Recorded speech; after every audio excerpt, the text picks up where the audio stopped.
My beloved child, I see you.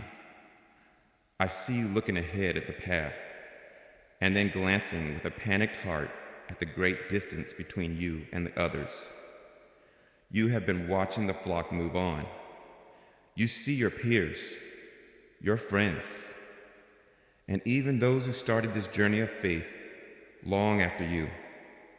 And they all seem to be striding forward with such strength and such effortless ease. They appear to be reaching the high, green pastures of success, drinking from the still waters of peace, and building their lives with a speed and a confidence that feels utterly foreign to you. And you feel you have been left behind. You are stuck, limping, wounded, and far, far behind in a dusty valley. A quiet, cold panic has begun to rise in your heart, the profound and consuming panic of the last place. The world, with its relentless worship of speed and visible progress, has looked at your slow and often meandering pace, and it has judged you. They have called you lazy, or unmotivated, or undisciplined. Some, in a misguided attempt at spiritual diagnosis, have even suggested that you are unanointed, or that some hidden sin is acting as a weight on your feet, holding you back. They see success only in terms of forward momentum and the swift attainment of goals, and by that unforgiving measure, they have deemed you a failure. They have labeled you a straggler, and in the long, lonely silence of the trail, surrounded only by the echoes of your own labored breathing and the whispers of your own weary heart, you have begun to agree with them. You have looked at your own slow progress, at your constant weariness, at the old wounds that still cause you to limp, and you have accepted their verdict as truth. You have come to believe that you are a disappointment to me, your shepherd. You fear that I'm far ahead on the path, tapping my staff with impatience, frustrated with your slowness, glancing back at you with a sigh of divine exasperation. And your deepest, most terrifying fear is that soon I will grow tired of waiting, that I will turn my face toward the horizon and lead the rest of the flock onward, leaving you behind for good, lost to the wolves of the wilderness. But my child, you have been measuring my love by the world's frantic and merciless pace. You have been listening to the loud, panicked voice of your own fear instead of the quiet, reassuring voice of your shepherd.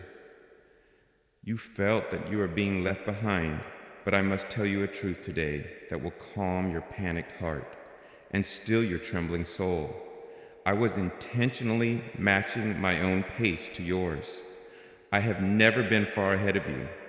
Impatiently looking back, I have been right here, walking beside you, shortening my own stride to match your limp.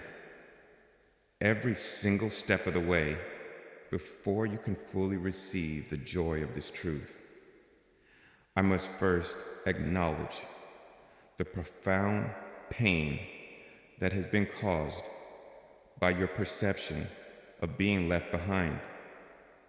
I do not dismiss it. I was with you in it. I have seen how you have tormented yourself with the poison of comparison. I have watched you spend countless hours scrolling through the carefully curated images of other people's green pastures, while you sat in your own dusty valley.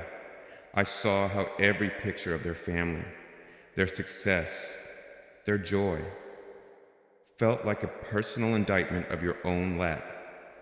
Their victories have felt like your defeats. Their promotions have felt like your demotions. Their answered prayers have felt like a confirmation of your own unanswered ones. This constant comparison has been a self-inflicted torture. a poison that has blinded you to the unique and sacred beauty of your own path, and has robbed you of the ability to see the value in your own difficult journey. I have seen the deep and pervasive shame you have felt for being slow. You have been raised in a world that worships speed, efficiency, and productivity, and you have internalized this value system. You have come to believe that to be fast is to be good, and to be slow is to be inherently flawed. You have looked at your own pace, your deep need for rest, your necessity of processing things slowly, the old wounds that cause you to limp when you wish you could run, and you have felt a profound sense of personal and spiritual shame. You believe there's something fundamentally wrong with you, and in your shame, you have tried to run faster. You have tried to keep up with the stronger, faster sheep, but in doing so, you have only injured your wounds further. You have exhausted your limited strength, and you have, in the end, fallen even farther behind, which has only deepened your shame. I have felt the agony of your fear that you are a burden. This is one of your deepest and most hidden fears. You have looked at your own weakness, your own needs, and you have feared that you are a burden to me, your shepherd, and to the rest of the flock. You have felt that your slowness is holding everyone else back. And there have been dark moments of despair where you have been tempted to simply give up, to lie down by the side of the trail and tell the rest of the flock to go on without you. For the shame of feeling like a burden has at times felt even greater than the pain of being abandoned. You have thought it would be a noble act to remove yourself from the journey, to stop holding everyone else back. But this is a false nobility, born of a pride that says, I should be strong enough to do this on my own. And I know how you have misinterpreted my silence. In the long, quiet, and arduous stretches of your journey, my silence has felt like a confirmation of your greatest fears. You have imagined me far ahead, walking and talking with the faster, stronger sheep at the front of the flock. And you have interpreted my silence toward you as impatience and disappointment. And every moment of my quiet presence beside you has been twisted by your fear into a new piece of evidence that I'm distant, that I'm angry, and that I'm getting further and further away from you, But you have been interpreting every part of your journey through the dark and distorting lens of your fear. You have assumed that the primary goal of this journey is speed. But my goal is not speed. My goal is your safety. My goal is not to get to the destination with only the fastest and the strongest sheep. My goal is to get to the destination with all of my sheep, including the weakest, the most wounded, and the slowest one. Let me reread this chapter of your life for you with the truth. You felt that you were limping along, all alone, far behind the rest of the flock. But I was there, walking at your exact pace. My own stride shortened to match yours perfectly. My staff of guidance was always ready to nudge you back onto the path, and my rod of protection was always ready to defend you from the predators that prey on the isolated and the weary. You felt the deep shame of your slow progress, but I looked at you, and I saw the incredible, breathtaking courage of your endurance. You cannot imagine the pride I have felt as I have watched you take one more painful step, and then another. When every fiber of your being was screaming at you to give up, I tell you, a single, limping step of faith taken in the midst of your weakness, is more precious and more glorious to me than 1,000 easy and prideful strides taken by the strong. You felt that you were a burden to me, but I have felt it as a profound and holy honor to be your constant companion. Your need for me has never been a burden to me. It has been a beautiful gift, for it has allowed me to show you the depth of my tender, compassionate, and sustaining love in a way that the strong and self-sufficient sheep will never get to experience. Your weakness has been an invitation to my intimacy. You felt that my silence was the sound of my impatience, but my silence has been the sound of my quiet contentment, the peaceful sound of a shepherd walking in perfect, easy companionship with a cherished lamb. There was no need for anxious words, for I was right there beside you. So let the panic subside in your weary heart. Let the frantic, internal race come to an end. You are not in last place. You have never been in last place.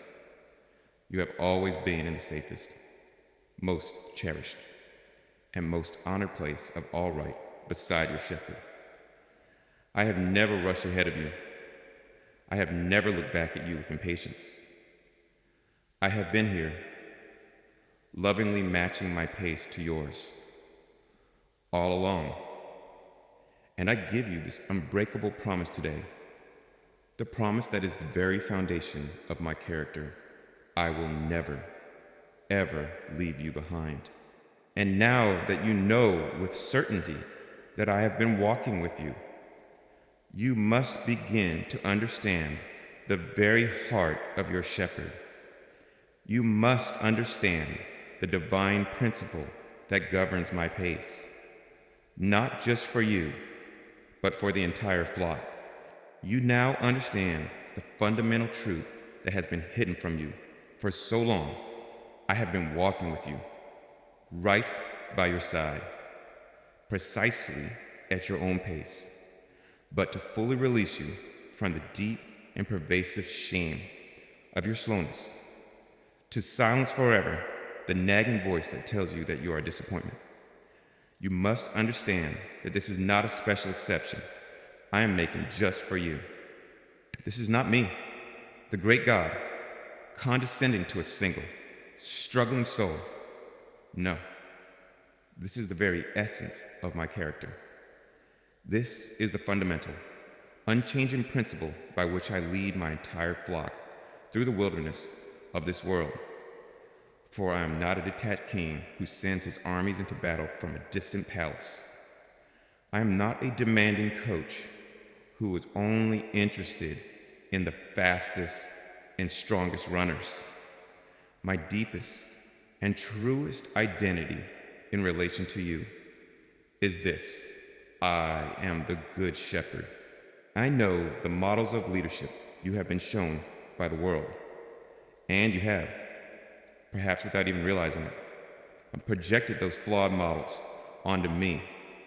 You have seen me as a driven chief executive officer, your spiritual CEO, whose primary focus is on outcomes, on productivity, on forward momentum, and on the bottom line. And in this corporate model, you have seen yourself as an underperforming employee, one who has failed to meet their quotas, one who is in constant danger of being downsized or fired. Or you have seen me as a demanding athletic coach, whose goal is to field the most elite and powerful team, and who is constantly exasperated with the slower, weaker, and more injury-prone players on the squad. You have seen yourself as the player who is always on the bench, a disappointment to the coach, and a liability to the team. But my ways are not the world's ways. My kingdom is not a corporation whose success is measured in quarterly reports. My church is not an athletic team whose glory is found in its worldly victories. And I'm not a coach who cuts the slow players from the team. You must let these harsh, performance-based images of me die in your mind. My glory as a shepherd is not found in the speed of my flock, but in the ultimate safety and well-being of my flock. My success as a shepherd is not measured by how quickly we arrive at the final destination, but by arriving there with every single one of my precious sheep accounted for, safe and sound. I am the shepherd who knows each and every one of my sheep by name. I am the shepherd who, upon counting the flock and finding 99 safe in the fold, will leave the 99 and go out into the dark and dangerous night to search for the one who is lost. I am the shepherd who rejoices more over the one lost sheep that is found than over the 99 who never strayed. My heart, my attention, and my focus are always on the one who is struggling, the one who is wounded, the one who is limping, the one who is lost. This is the foundational principle of my divine leadership. My pace is set by my lambs, and more specifically, it is always set by the pace of the slowest lamb. Let me show you, in practical ways, how I, as your shepherd, have been setting my pace by yours. First, you must understand that I often walk at the back of the flock, not just at the front. You have always imagined me as being far ahead, a distant figure on the horizon, leading the charge and calling back to you to hurry up. And it is true that at times, I do go before you to clear the path, to fight your battles, and to open the way. But more often than you could possibly know, my preferred position is at the very rear of the procession. I choose to position myself behind the slowest you, the one whose legs are tired. I choose to walk behind the newborn lamb who is still struggling to stand and to keep up. I choose to walk beside the one who has a painful thorn in his hoof and is limping badly. My purpose in this is twofold. I walk at the back to protect the most vulnerable from the wolves and the predators who always follow the flock, looking for the weak and the stragglers. And I walk at the back to ensure that no one is left behind. Your position at what you have perceived as the back of the line has not been a place of my displeasure or your failure. It has, in fact, been the place of my most intimate, my most tender, and my most fiercely protective presence.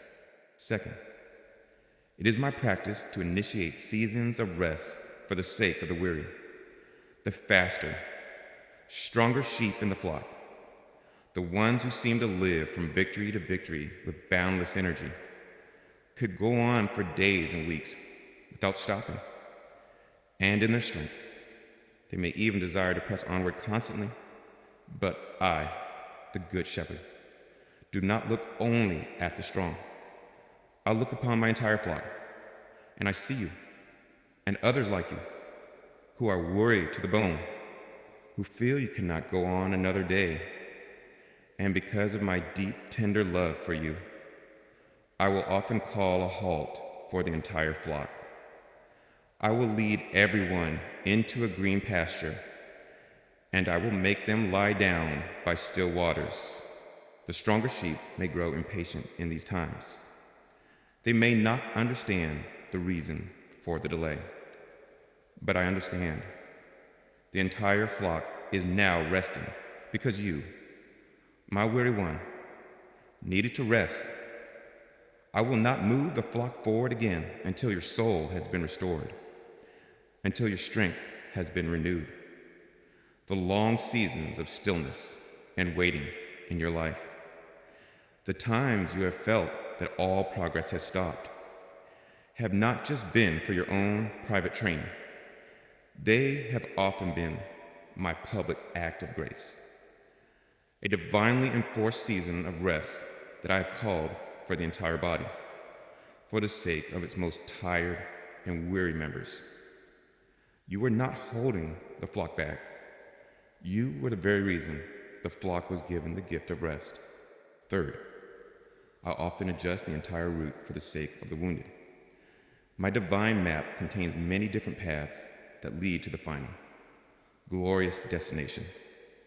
There's often a shorter, more direct, but more difficult path, a path that leads over the high, steep, and rocky mountains, and the strongest sheep, the ones with sure footing and great strength, could easily handle this path. But I, your shepherd, see your wounds. I know your limp. I am intimately aware of your areas of weakness and fear. And I know that the high, rocky path would be too much for you right now. It would cause you to stumble and fall, and perhaps to injure yourself beyond repair.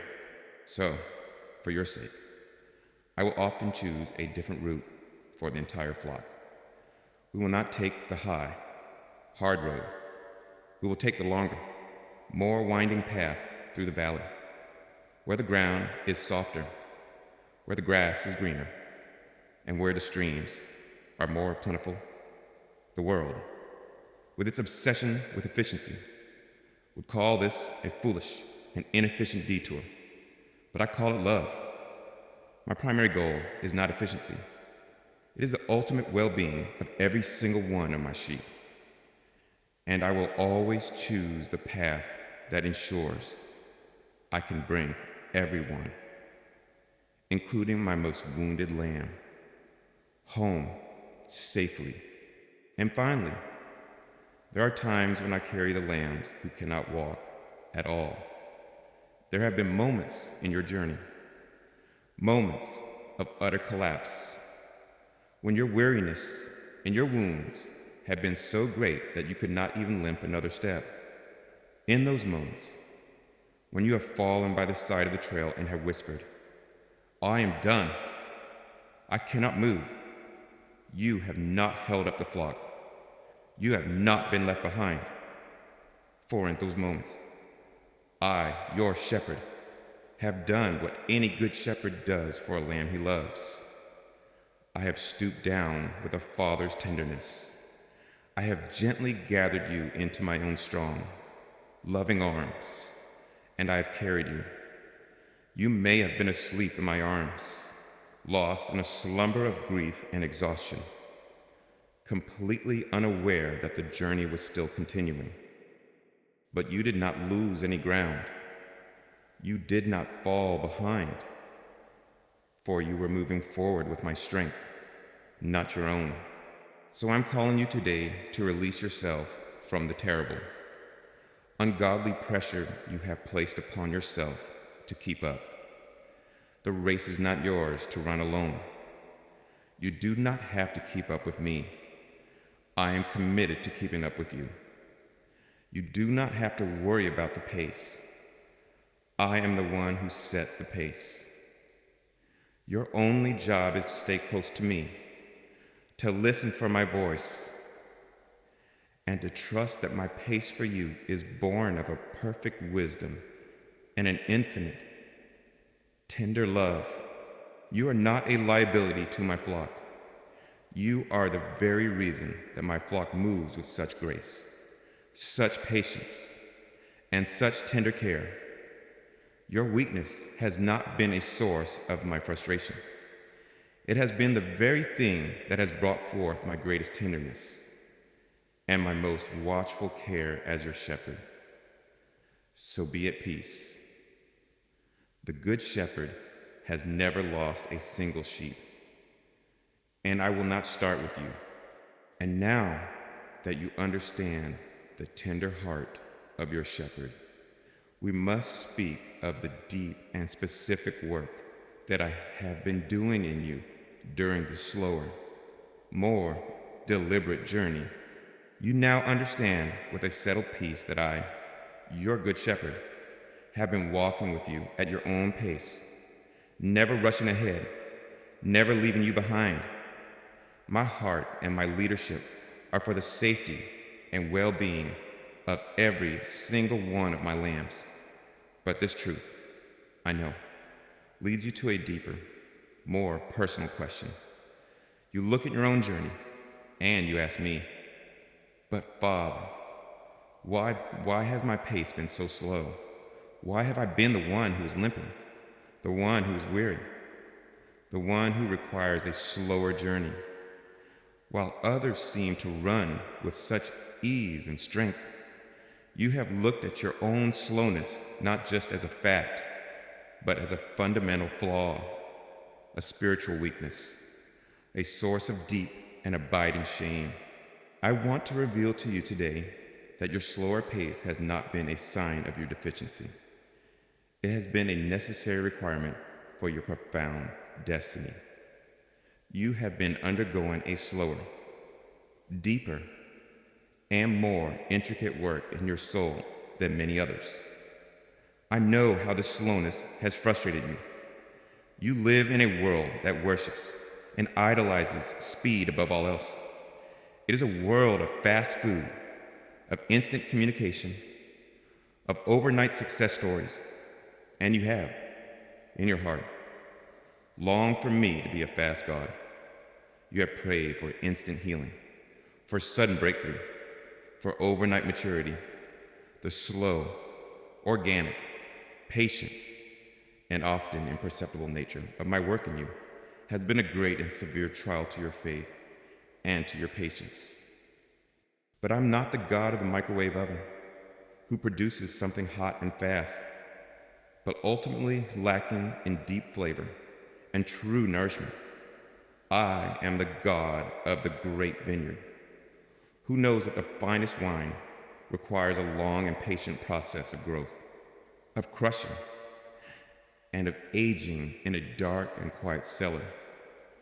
I am not the God of the frantic assembly line, stamping out thousands of identical and disposable products. I am the God of the mighty oak, who knows that to grow a tree that can withstand the storms of a century requires decades of slow, silent, and deep growth. The world produces things that are fast, cheap, and easily broken. But I am creating something in you of eternal weight, of profound beauty, and of lasting, unshakable strength. And such glorious things cannot and should not ever be rushed. Your slower pace has been a necessary component of the deeper work I am doing in your soul. Why you could not be rushed. Let me use the language of my own creation to help you understand. In my great forest, I am cultivating many different kinds of plants, and you have looked with envy at the fast-growing wildflowers of the world. They shoot up quickly in the spring. They burst forth with vibrant, dazzling color, and they receive much attention and praise for a season. But their root systems are shallow and weak, and at the first sign of a summer drought or a strong wind, they quickly wither, they break, and they are gone. I have not been growing you as a seasonal wildflower. From the beginning, I have been cultivating you as a mighty oak. An oak tree grows with what appears to be an agonizing slowness for the first several years of its life. It seems that very little is happening on the surface. It remains a small and unimpressive sapling. That is because for all those early years, the oak tree is focusing almost all of its life force on the unseen work. It is sending its roots down, down, down, deep into the earth, searching for the hidden sources of water, creating a foundation of such immense strength and stability that it will one day be able to withstand any storm the world can throw at it. Your long season of slow, unseen, and often frustrating spiritual growth has been your oak tree season. While you were looking at your small, unimpressive outward appearance and comparing it to the showy flowers around you, I was looking at your roots. I was celebrating as they pushed deeper into my word, as they anchored themselves more firmly in my character, as they learned to draw life from the deep, hidden river of my spirit. Your slowness has not been a sign of your failure. It has been the undeniable sign that I am making you into an oak of righteousness, a tree that will one day provide shade, shelter, and a place of rest for many, many other weary creatures. I have been patient with your growth because I am building you to last. Consider also the art of the winemaker. A young, cheap wine can be produced and bottled in a matter of months. It is drinkable, yes, but its taste is often harsh. Its character is simple, and it has no depth or complexity, but a truly great wine. A wine of immense value, a wine of exquisite character that is fit for the king's table, must undergo a long and patient aging process. It must be sealed in a cask and placed in a dark, cool, and quiet cellar for years, sometimes for decades. And in that long, silent, and hidden process, a slow and beautiful miracle occurs. The harsh tannins of its youth begin to soften. These simple, one-dimensional flavors deepen and develop into a complex and breathtaking symphony of notes. The wine gains a weight, a smoothness, a character, and a value that could never have been achieved through a rushed process. Your long season of being on the shelf, of being hidden away in the dark and quiet cellar of obscurity, has been your divine aging process. I have been allowing the harsh tannins of your youthful pride and your sharp-edged immaturities to soften and to mellow. I have been allowing the character of my own spirit to slowly and patiently infuse you, creating a depth of flavor, a complexity of wisdom, and a profound richness of character in you. The world, with its immature palate and its taste for the cheap and the immediate, may not have understood this process. They may have seen you as forgotten and useless. But I, the divine Semenya, have been carefully tending to you, knowing that I am preparing a vessel that will one day pour forth a vintage of my spirit that will bring a deep, mature, and intoxicating joy to my entire household. Finally, consider the building of a great and lasting structure. One can build a temporary wooden shed in a single weekend. The work is fast. The results are immediate. And the structure is functional for a time. But to build a great cathedral of stone, a structure that will stand for 1,000 years and inspire awe and wonder in all who enter it, requires generations of slow, meticulous, painstaking, and often unseen work for years. The only visible work may be the digging of a massive and messy foundation. Then, for more years, the slow, stone-by-stone placement of the massive walls. The master craftsmen who built such a thing are not focused on speed. They are focused on perfection, on precision, on permanence. My child, your life is not a temporary shed that I am hastily throwing together. The work I am doing in you is the building of a great and eternal cathedral of my presence. The slow, often repetitive, and sometimes tedious work that I have been doing in your character is the meticulous laying of living stones. Stones that have been tested and proven. Stones that will last for all of eternity. I have not been in a hurry with you because I am building something in you that is meant to last forever. Therefore, I am calling you today to a radical act of faith. I am calling you to renounce the world's idolatrous worship of speed. I am inviting you to fall in love with my slow, deliberate, patient, and masterful process. You must learn to trust that my slowness in your life is not a sign of my inaction, but a sign of my thoroughness. It is a sign of the immense value of the eternal thing that I am building in you. Stop judging your progress by the world's frantic stopwatch. Start measuring your progress by the depth and the quality of the unseen work that is being accomplished in your soul. You can now look back at your slow and often painful journey, not with shame, but with a new and profound sense of awe and gratitude. You can see with new eyes that you are not being left behind. You were being given the great and precious honor of a slow, deep, and masterful work. The pace itself was a gift.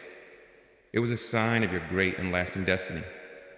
And now that this deep and hidden work is nearing its completion, you will begin to see the glorious, outward results of a spiritual life that was never, ever rushed. You now understand the divine purpose behind your slower pace. You see that I have not been rushing you, for I am not cultivating a temporary flower, but a mighty and everlasting oak. You see that your long season in the cellar of obscurity has not been a punishment, but the patient aging process required to create a wine of exquisite character.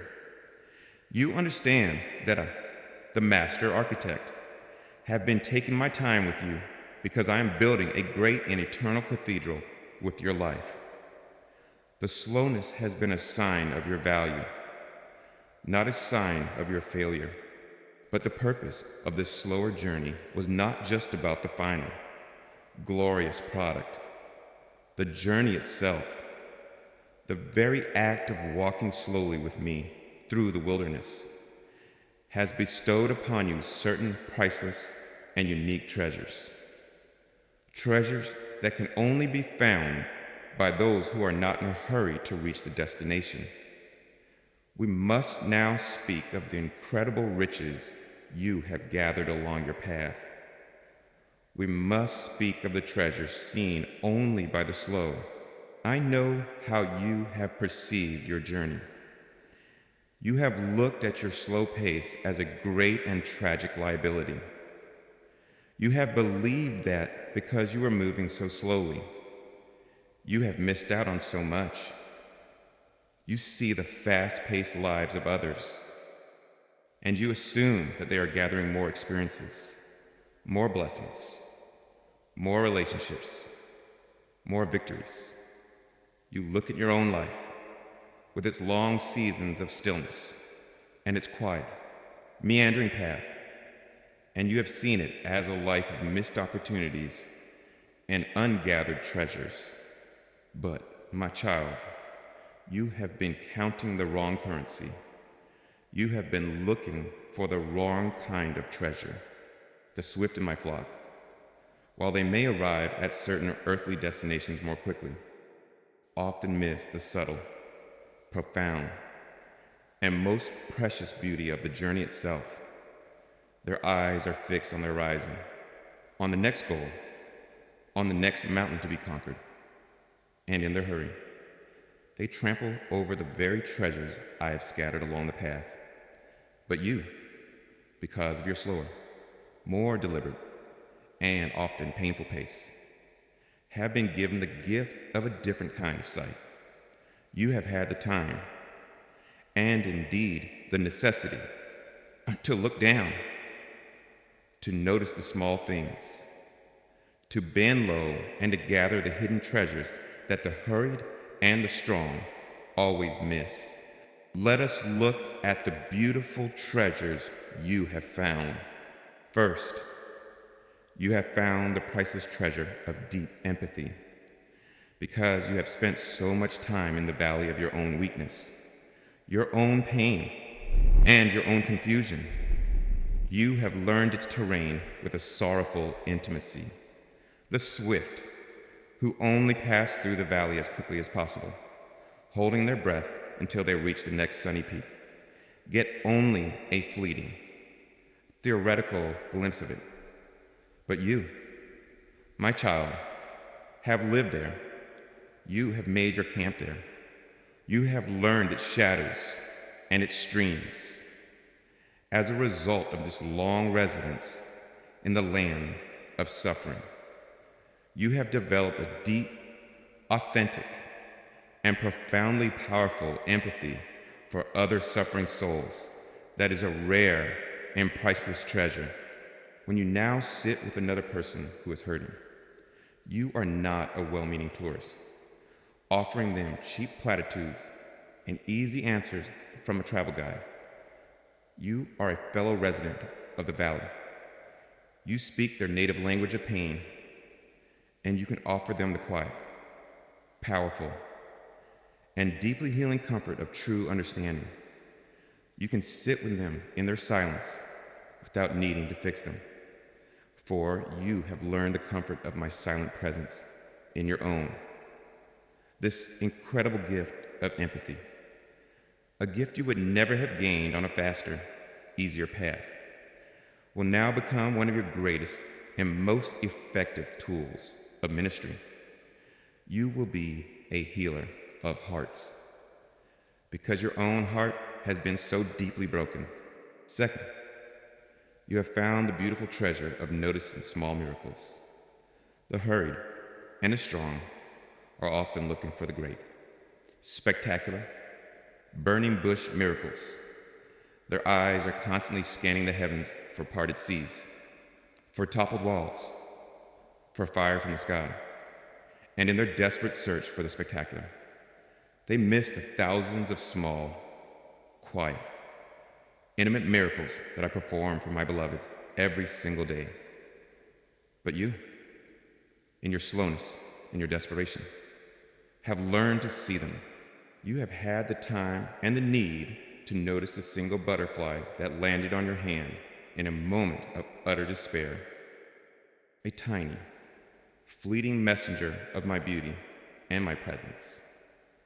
You have had the time to truly see the impossible beauty of a single, vibrant flower pushing its way up through a crack in the concrete of your hard circumstances.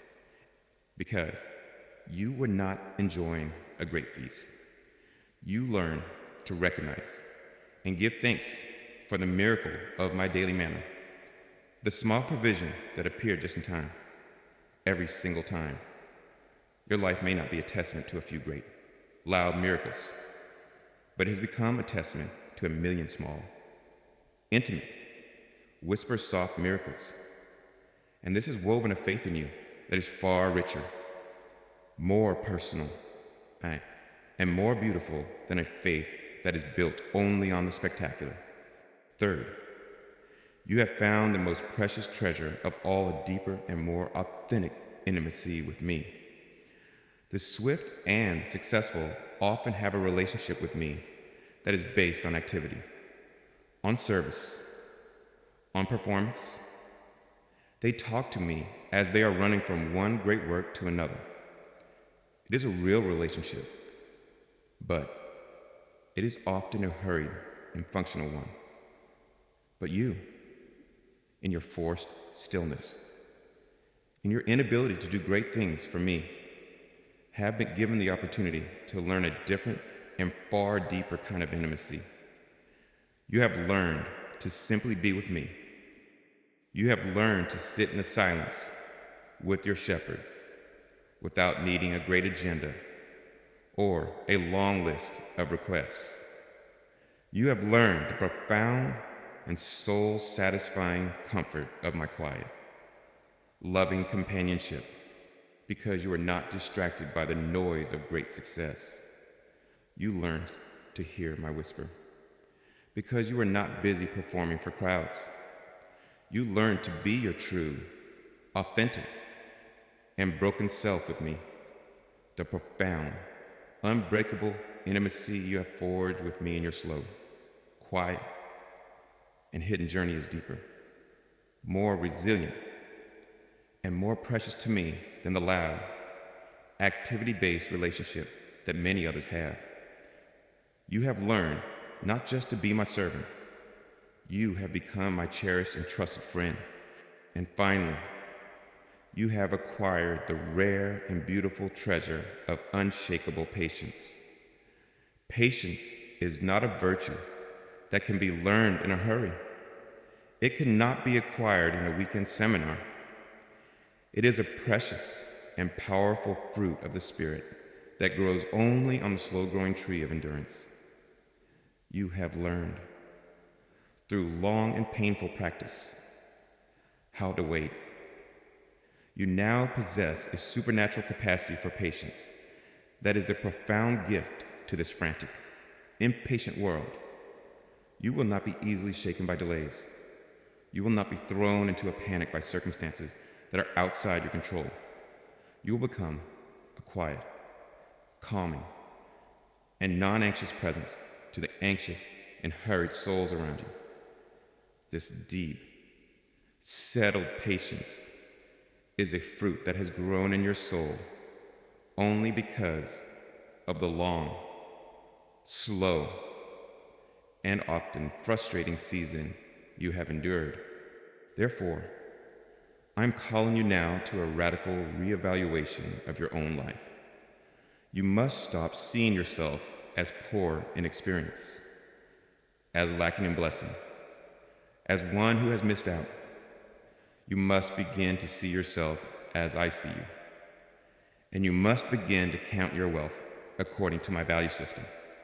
Your profound empathy, your ability to see the small miracles, your deep and abiding intimacy with me, your supernatural patience. These are the true riches of my kingdom. And by these measures, my beloved child, you are one of the wealthiest souls I know. You have not missed out on a single thing of eternal value. In your slowness, you have gained the very things that matter most. And these treasures were not given to you to be hoarded for your own comfort. They are the great and precious gifts that you will now begin to share with a poor and hurried world. You will offer the treasure of your empathy to the brokenhearted. You will point out the small miracles to those who are blind with haste. You will model a deep and quiet intimacy with me for the busy and the distracted. You will be a source of profound peace for the impatient and the anxious. The hidden treasures you have gathered on your slow and painful journey will now become the great wealth you will joyfully distribute to others for the rest of your days. You now see with new and enlightened eyes the profound treasures you have gathered on your slower, more deliberate journey with me. You understand that your pace was not a flaw, but a divine requirement for the deep work I was doing in your soul. But we must be completely honest as we walk together through the landscape of your past. For there have been moments on this long and arduous journey when even a slow, limping pace was more than you could manage. There have been times when you have faltered completely, when your spiritual, emotional, and physical strength gave out entirely, when you have collapsed by the side of the trail, utterly and completely convinced that you could not possibly take another single step. We must now speak of these moments of utter collapse, for it is in these very moments of your greatest weakness that the deepest, most tender, and most powerful mystery of my shepherding love is revealed. I want you to travel back in your memory to that feeling of absolute, bone deep, soul crushing exhaustion. It was a weariness far beyond simple physical tiredness. It was a depletion of your very life force, a complete draining of your will to continue. You looked at the path ahead, and the thought of taking even one more step felt like a cruel and impossible demand. You looked at your own weakness, your own brokenness, your own emptiness, and in that moment, you believed you had finally and irrevocably failed. You believed you had proven yourself to be too weak, too broken, too tired to continue as one of my sheep. In the dust of the trail, you whispered your surrender not to me, but to your despair. I cannot. I am dying. I can go no further. You saw that moment of complete collapse as your final and most shameful failure. But I, your shepherd, saw it as my greatest and most glorious opportunity to demonstrate the true nature of my covenant love for you. For when you finally whispered, with all honesty, I cannot, I, with all tenderness, whispered back to your spirit, I know, my child, now, finally, you will let me. The moments when you faltered and collapsed were not the moments you were left behind. They were the moments I had been waiting for. They were the moments I stooped down from heaven, gathered your exhausted and broken form into my own strong, everlasting arms, and began to carry you. Your utter weariness was not your disqualification. It was the very invitation my grace had been waiting for. It was the moment my divine strength could finally take over completely, unhindered by your own striving. I have carried you when you faltered. There are entire stretches of your past journey that are now a blur to you. There are weeks, months, perhaps even years that you look back on, and you cannot quite remember how you made it through. You were functioning, yes, but you felt numb, disconnected, as though you were watching your own life from a great distance. You were operating on a kind of spiritual autopilot, and you have often looked back on those lost years with a sense of grief, feeling that you were not truly living. But I tell you, you were not lost. You were not just on autopilot. You were not numb because you were dead inside. You were numb because you were in a state of deep, healing, rest in the arms of your shepherd.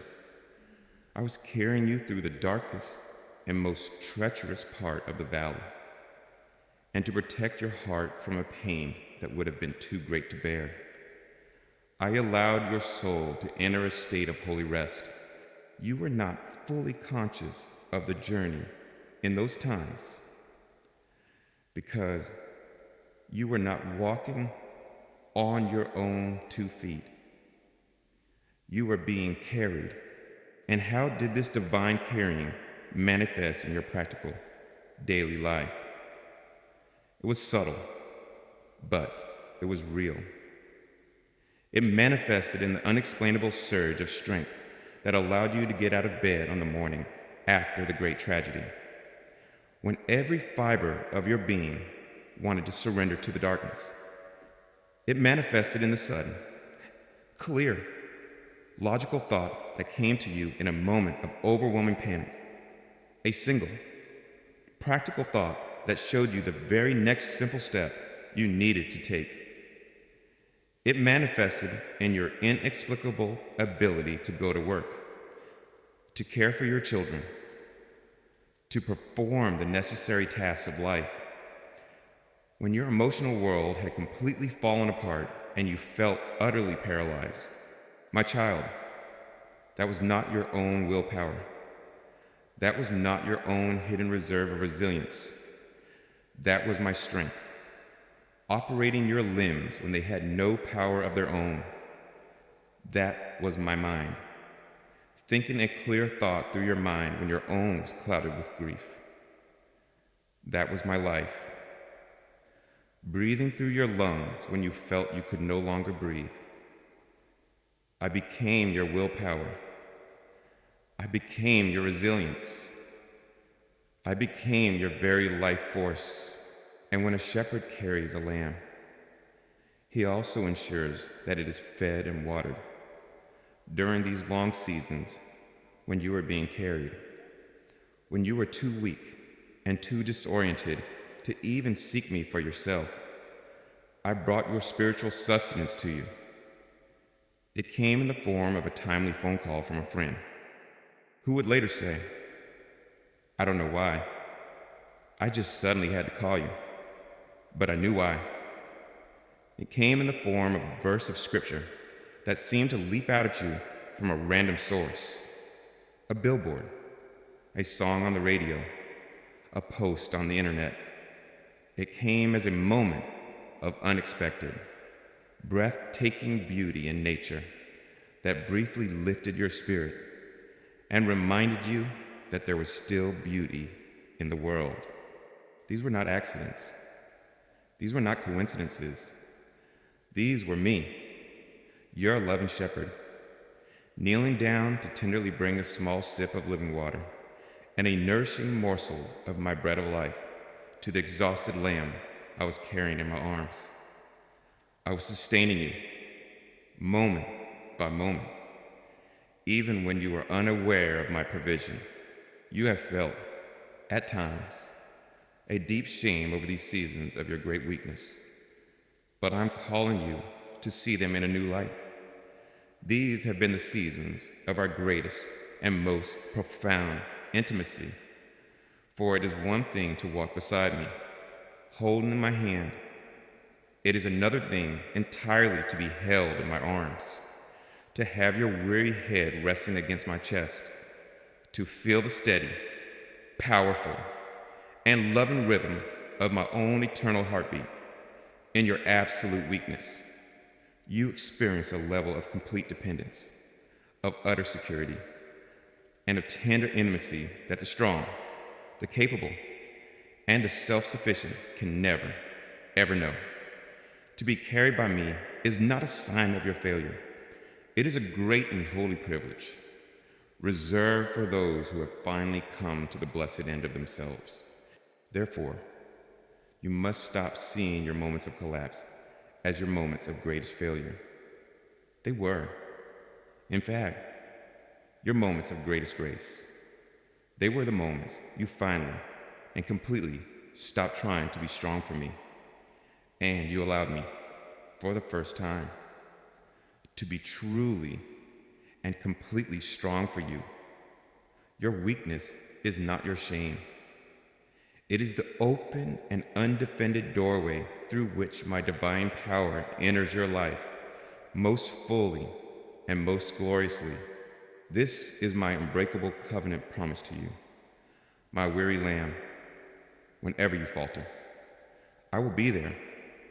Whenever your own strength gives out completely, mine will be there to take its place. You will never, ever be asked to take a single step of this journey in your own power. You can rest in this knowledge. You can afford to be weak, for I am eternally strong. I will carry you.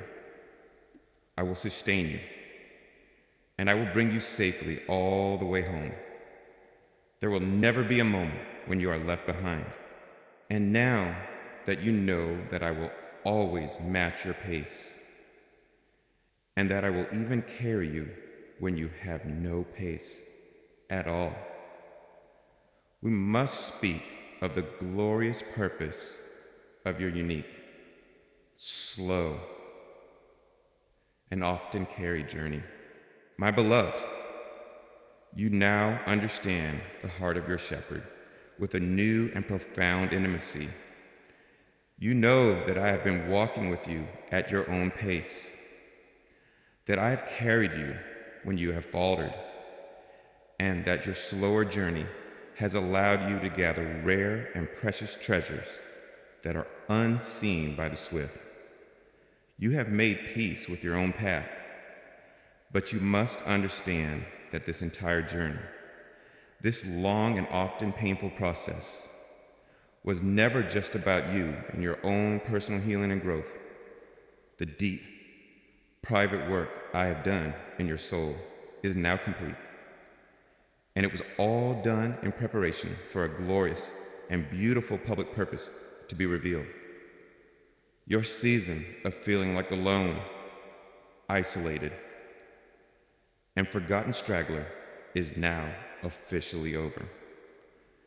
The time has come for the gathering of the flock. I declare to you today that your long, painful, and often slow journey has not been a detour from your destiny. It has been the very crucible that has perfectly forged your destiny. And what is that destiny? It is this: you are now to become a source of profound hope, of deep comfort, and of life-giving encouragement for the other wounded, weary, and slow-moving sheep in my flock. You have felt for so long that you are the problem in the flock, but I am now commissioning you to be a vital part of the solution. Your journey will now encourage others. You have seen yourself for years as the last, the least, and the one who is furthest behind. But in a great and beautiful reversal that only I could orchestrate, I am now transforming you from the straggler into the gatherer. I am commissioning you with a new and holy role, because you know the back of the path so intimately, because you know its dangers, its sorrows, and its unique treasures. You are now the one I'm sending back to find my other lost and limping lambs. You will become a shepherd in your own right, an under-shepherd working alongside me, with a special anointing for the broken and the left behind. How will your unique journey accomplish this? Your very weaknesses, which you have so long despised, have now become your greatest strength for this new ministry. Your experience of slowness will now become a healing balm for the impatient and the anxious.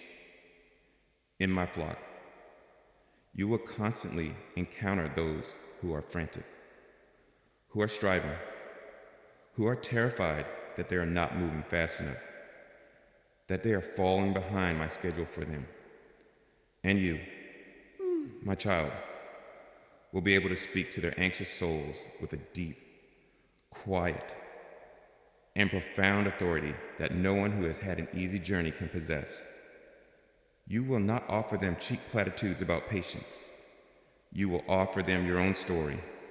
You will be able to tell them of the wisdom of the mighty oak, of the beauty of the fine wine, of the permanence of the great cathedral, your personal testimony of the goodness, and the purpose of a slow pace will be a supernatural medicine to their hurried and worried souls. You will, by your very presence and your peaceful spirit, teach them the unhurried pace of grace. Your experience of being unseen will now minister to those who feel invisible, because you have known the deep and abiding pain of obscurity, of feeling overlooked and unimportant. You will now have supernatural eyes to see the ones that everyone else misses in a crowded room. Your eyes will not be drawn to the person on the stage, but to the one standing alone in the back corner. In a meeting, you will be the one who notices the person whose voice is never heard, the one who is always interrupted. And you will be drawn to them by a holy and compassionate magnetism. You will go to them, and with the quiet authority of a fellow graduate from the school of obscurity, you will speak value and dignity and identity into them. You will heal the deep wounds of invisibility on others, because you know those wounds so intimately yourself. Your experience of being carried by me will now give a powerful hope to the utterly exhausted. on your new journey. You will meet those who are at the absolute end of themselves. You will find them collapsed on the side of the road, just as you once were, whispering, "I cannot go on," while others who have never known such weakness may judge them or try to exhort them to be strong. You will approach them with a profound and knowing compassion. You will have the unique ability to kneel down beside them in the dust, to look them in the eye, and to say with an unshakable and authentic certainty, I know you feel you cannot take another step, but I am here as a witness to tell you that this is the most exciting moment of your life, for the shepherd will now carry you. Your personal, hard-won testimony of being carried by my supernatural strength will be the single greatest source of hope to those who are completely depleted and on the verge of giving up, and your wounds, which you have for so long seen as your shame and your disqualification, will now become your greatest points of connection and your most potent medicine. You are now, in the truest sense of the word, a wounded healer. When you encounter another sheep who is limping from the same thorn of rejection that once pierced your own hoof, you will know exactly how to minister to them. When you meet someone whose heart has been shattered by the same kind of betrayal that once shattered yours, your very presence will be a comfort to them. The profound empathy you gathered as a priceless treasure on your slow journey will now be the healing balm that you will apply to the wounds of the flock. You will become a safe place for the broken, for they will know instinctively that you will not judge them, that you will not offer them simplistic advice, but that you will simply understand. Do you see the beautiful reversal I am now calling you? To stop looking at yourself primarily as the one who needs help, and to start seeing yourself as the one I am now sending to help. This does not mean that you will be perfect. It does not mean that you will never need my help or the help of others again. Of course you will. But it marks a fundamental and powerful shift in your core identity.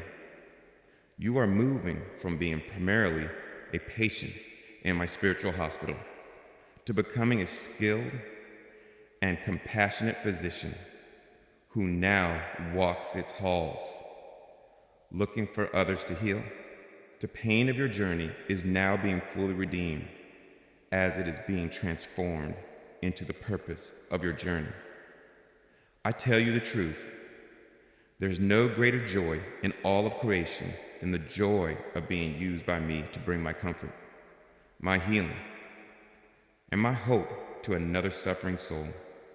Your slow, your painful, and your often lonely path has perfectly and uniquely prepared you for this great and beautiful work.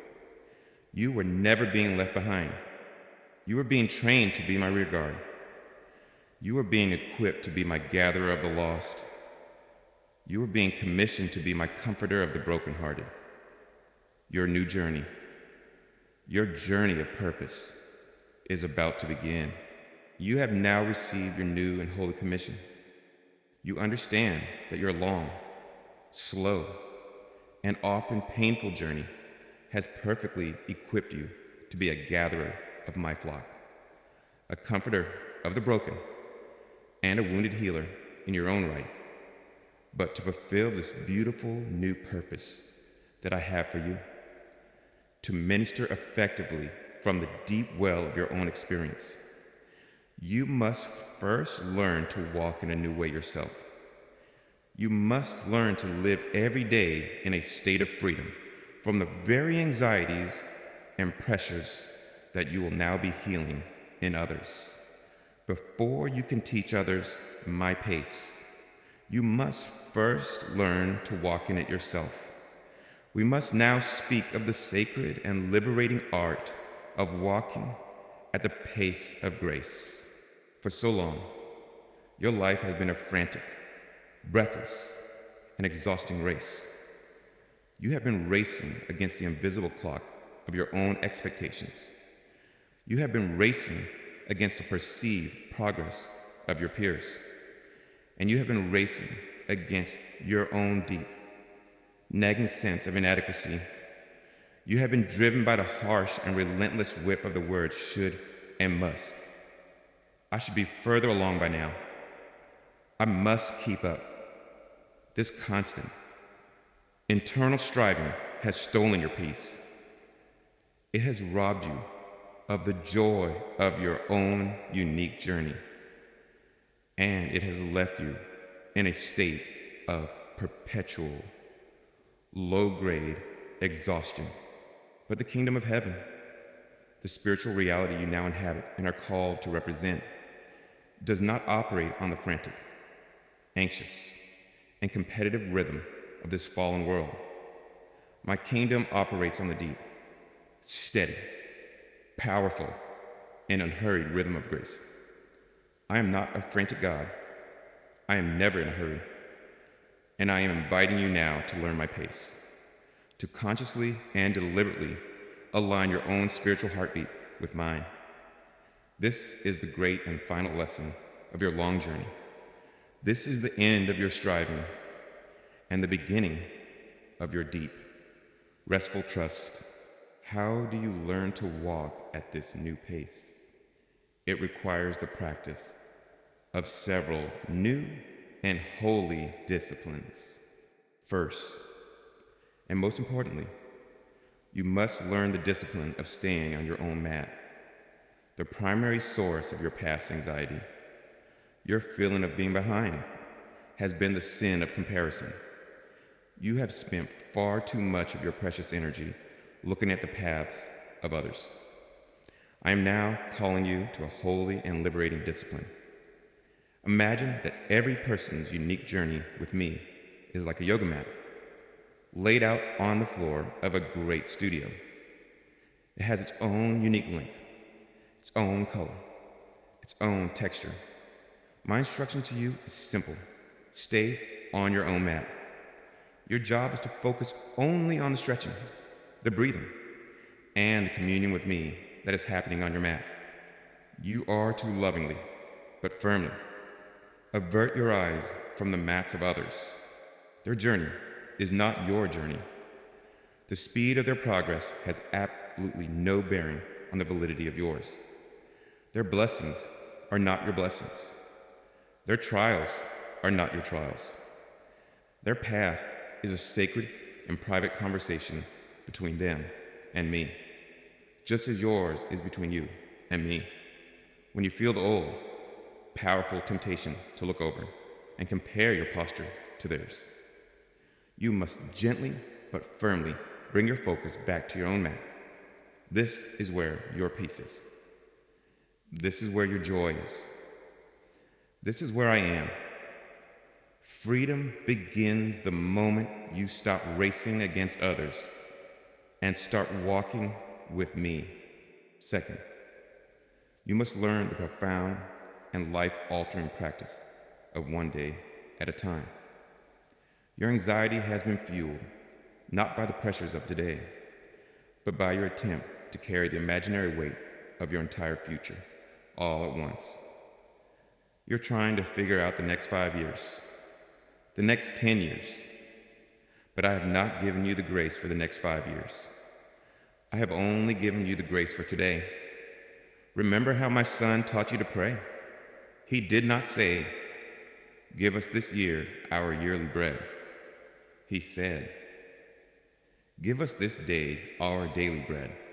You must learn to live in what some have called day-tight compartments. This is a discipline of the mind. When your mind begins to race ahead into the anxious what-ifs of the future, you must gently but firmly bring it back to the present moment. And you must ask me one simple question, Father. What is the one next step you have for me today? I promise you, I will always give you enough light for the next step. You must learn to trust me with the rest of the staircase, which is still hidden in the mist. Your future is my responsibility. Your today is your responsibility. Learn to live fully in the grace I have provided for this single day. Third, you must learn to celebrate the gift of rest. The world, and even much of the modern church, has taught you to feel guilty for resting. You have come to believe that to be idle is to be unspiritual, that a busy life is a godly life.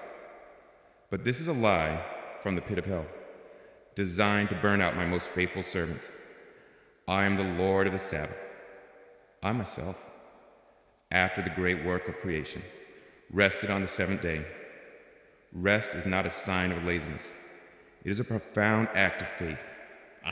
It is a powerful, enacted declaration that you trust me to keep the universe running and to advance your life, even while you are still. I am calling you to learn to celebrate rest.